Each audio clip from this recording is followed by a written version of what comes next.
Assalamualaikum warahmatullahi wabarakatuh. Saya Dinda Rohmati Salsabil dari kelas 10 Informatika A. Di sini saya akan mencoba untuk virtualisasi Kali Linux di VirtualBox. Langkah yang pertama yaitu download VirtualBox terlebih dahulu. Kita pergi ke Chrome, lalu kita ketik VirtualBox, lalu enter. Kita pilih yang ini ya teman-teman. Lalu kita klik yang download. Di sini kita pilih yang Windows Host. Dan kita juga perlu untuk mendownload VirtualBox Extension Pack.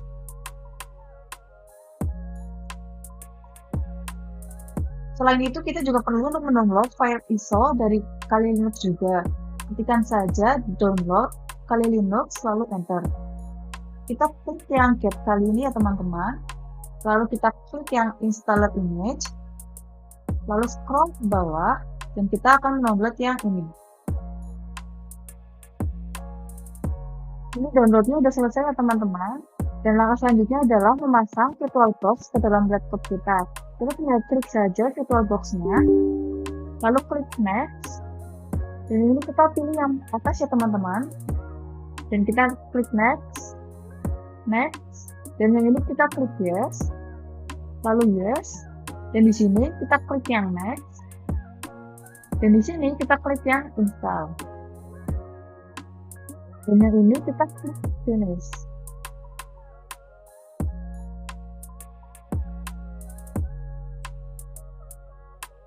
Dan ini VirtualBox-nya sudah berhasil terpasang di laptop kita ya teman-teman. Lalu untuk extension pack-nya bisa kita buka.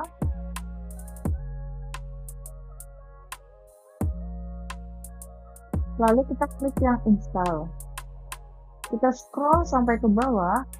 Lalu kita klik yang I agree. Di sini bisa klik file, lalu preference, dan di bagian ini pastikan kalian pilih folder yang memiliki space lebih dari 50 GB. Lalu di sini kita pilih order. Lalu kita akan membuat folder baru yang bernama VirtualBox XP. Lalu select folder, lalu klik yang OK. Nah, kalau sudah kita bisa klik new, lalu di sini kita bisa namakan Kali Linux. Dan di bagian ISO image, kita bisa klik yang order, lalu kita bisa pilih file ISO yang sudah kita download tadi, terus open. Lalu di bagian sini, kita bisa atur sesuka hati kalian. Kalau lebih gampang, mungkin patokannya bisa melihat bar yang berwarna hijau. Kalian bisa isi mentok di warna hijau ini. Dan ini juga sama ya teman-teman, kita isi di bagian bar mentok di warna hijau.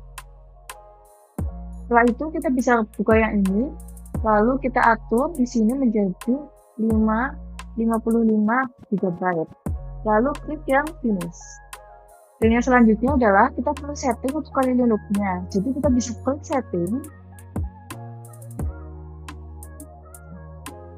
Dan kemudian kita bisa pilih yang display. Dan di video memori ini kita bentukkan sampai ke 128 MB. Lalu kita bisa klik yang OK. Setelah itu kita bisa klik start.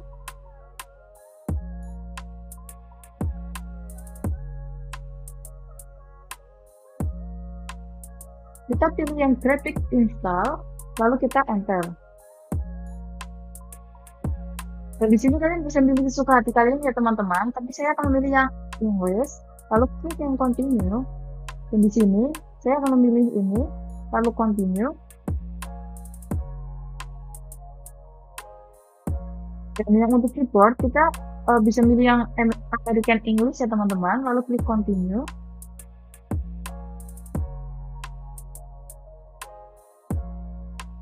Nah, di sini kita bisa isi nama hostname kita. Di sini bebas ya teman-teman, tapi di sini saya bakal isi Dinda. Lalu klik continue.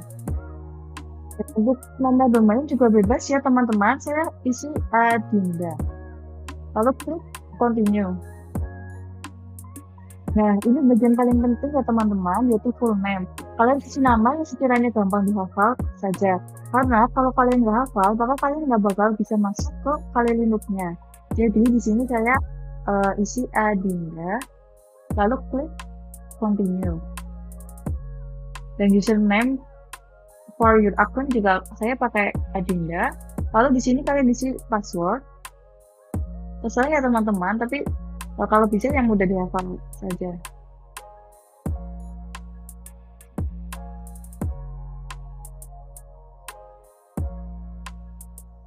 Nah, ini bisa kita pilih yang Eastern, lalu kita klik yang continue.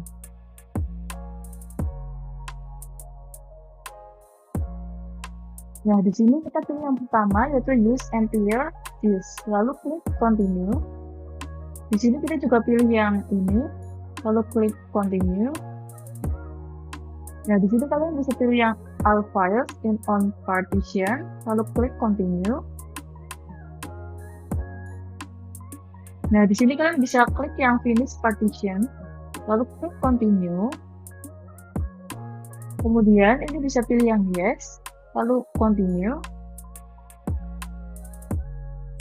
Nah, di bagian ini kalian bisa centang yang ini saja ya teman-teman, lalu klik continue.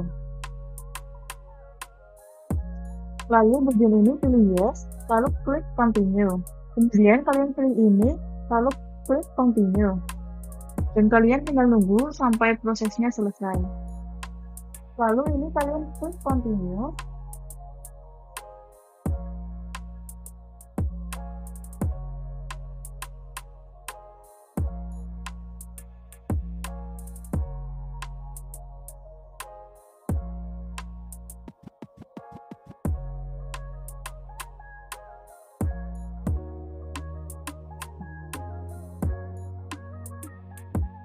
Di sini kita langsung aja login, masukkan username dan password yang tadi sudah dimasukkan.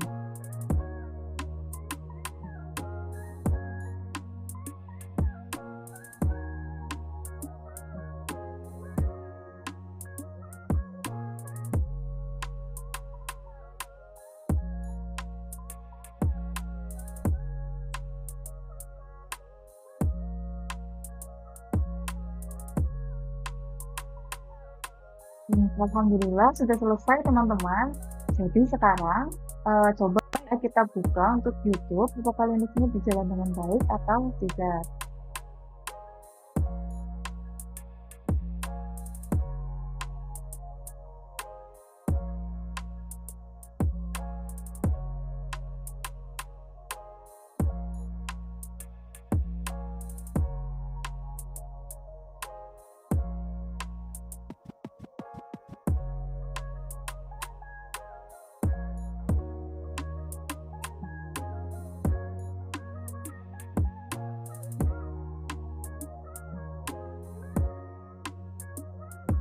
Dan alhamdulillah Kali Linux-nya berjalan dengan lancar ya teman-teman. Jadi sekian dari saya, kurang lebihnya mohon maaf. Wassalamualaikum warahmatullahi wabarakatuh. Semoga bermanfaat ya teman-teman.